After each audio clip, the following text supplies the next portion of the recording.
Hey guys, it's Joel from guntoter.org. Welcome back to the channel.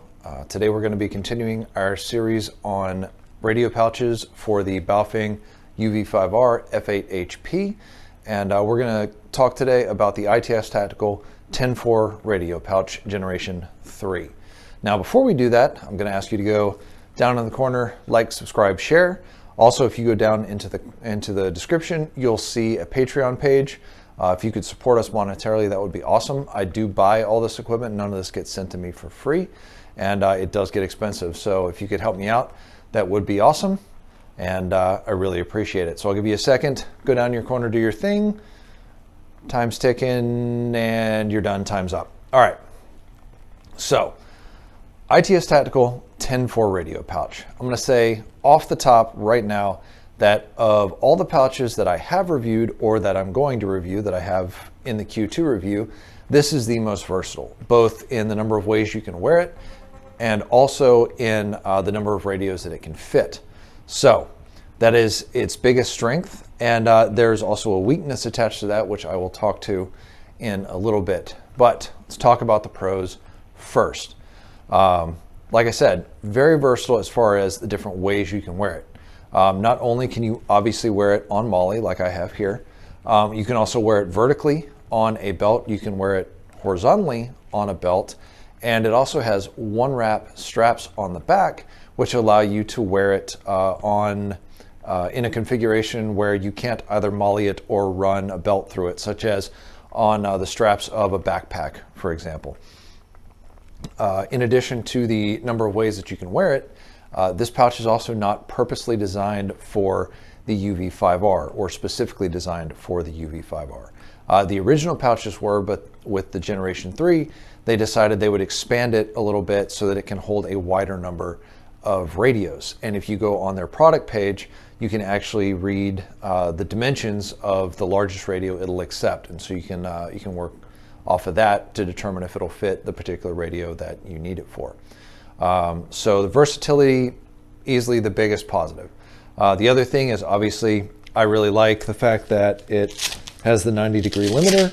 I'm a big fan of those, as you could tell from previous reviews. It also has the ability, you can see here on the front, it actually has a specific pouch built into it to provide a place to put your secondary retention. Now, if you go to their website on the product page, you'll see two different types of secondary retention that they sell and that they recommend for specific instances to go with this pouch and with the UV-5R or whatever radio that you're using.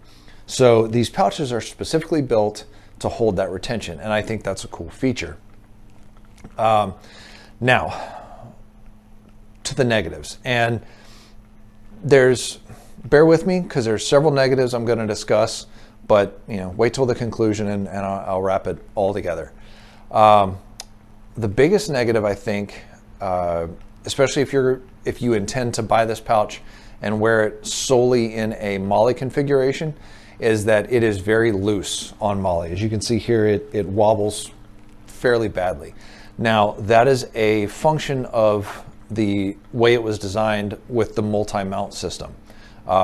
If you're going to wear this thing on a belt or on a backpack strap or whatever, this is definitely a pouch to look at. However, if you're going to wear this pouch specifically on MOLLE, just on a plate carrier, on a chest rig, whatever, this may not be the best pouch for that specific purpose, solely because it is very, very loose when it's in the MOLLE configuration. The second thing is, while I like the fact that they have built in the pouches for that secondary retention, that secondary retention comes at an additional cost. So this pouch by itself is almost $40. The secondary retention options run anywhere from $10 to $25. So depending on what you choose to go with, you could actually be paying up to $65 for this pouch and a secondary retention option. I feel like there were ways they could have put secondary retention on here that would not have added that additional cost. I think the secondary retention options they offer are cool. They offer even more options as far as versatility goes, but they could have added a secondary retention, in my opinion, at a much lower cost that would have worked well for you. So I'm kind of torn on that secondary retention side. And I will tell you that just like with the tactical tailor pouch, if this primary retention is defeated and you end up in some sort of physical situation where you're having to do vigorous physical activity, this pouch is not going to retain the UV-5R. It will come out. Trust me, I tried this out, and it will pop out. So in addition to that, because this pouch is a bit oversized and it's designed to fit more than just the UV-5R, you kind of have to be very careful when you're setting it up initially, when you're putting the pouch in there.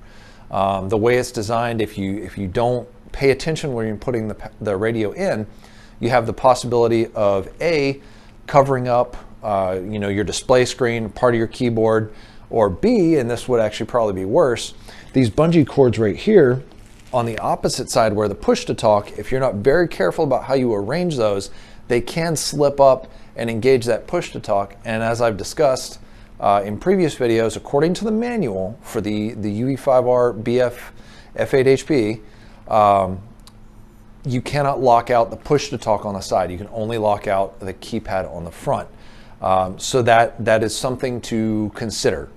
The other thing is, just like with the B's combat systems, which we discussed in a previous review, there is no protection on the sides for that push to talk. So there is the possibility that you could get, a negligent key up, a hot mic, off the side push to talk. Now, like I said, that's a lot of kind of negatives that I threw out there. It's kind of bring it all back. As far as versatility goes, if you are not planning on wearing this pouch on a kit, for example, and you need a pouch that you can wear a bunch of different configurations, including some unusual ones, which is where that Velcro one wrap on the back really kind of shines, this is a solid pouch. Don't let the negatives that we discussed take away from the fact that it's a neat pouch, it's a cool design, and they really tried to do a lot with this pouch. Just keep in mind that some of that versatility that they engineered into the pouch does create limitations in specific configurations.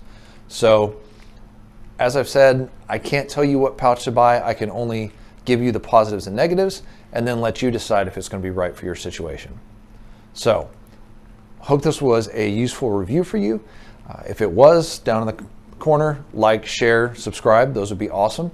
If you could go down to the Patreon, help us out monetarily, that would also be awesome. If you have questions, if you have some suggestions, or if you have complaints, like you think I'm all sorts of jacked up, I'm good with that too. Go down in the comments and leave the comments. I do actually review those. I read them. I do get some funny ones. I've been told everything from "you rock" to "I fell asleep watching your video." These things happen. I get it. I like the interaction either way. So if you hit me up in the comments, that'd be awesome. One last thing before I let you go. I have a buddy who has started his own YouTube channel, and he does kind of motivational discussions and discussions related to setting goals and achieving those goals. He's a good dude. He's a shooter. He's not a super high-speed tactical military guy, but he's very down to earth and very practical. And I think you'll enjoy his channel. His channel is SPG1. His name is Dan. And if you could go over there, I'm going to toss his channel down in the description. If you could go over there and give him a shout, give him a like, give him a share, I'm sure he'd really appreciate that. So thanks again for watching. I hope this was useful, and I hope to see you again next time.